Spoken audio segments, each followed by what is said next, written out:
The National Weather Service in Mount Holly has issued a flash flood warning for northern Newcastle County in northern Delaware until 12:45 a.m.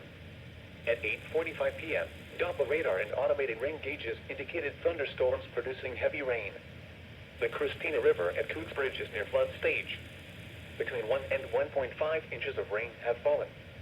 Additional rainfall amounts up to 1 inch are possible in the warned area.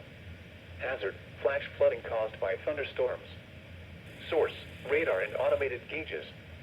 Impact, flooding of small creeks and streams, urban areas, highways, streets, and underpasses, as well as other drainage and low-lying areas. Some locations that may experience flash flooding include Wilmington, Newark, Middletown, Pennsville, Newcastle, Delaware City, Newport, St. George's, Bear, Mount Pleasant, Port Penn, and Glasgow. This includes Interstate 95 in Delaware between mile marker 0 and 11. Turn around. Don't drown when encountering flooded roads. Most flood deaths occur in vehicles.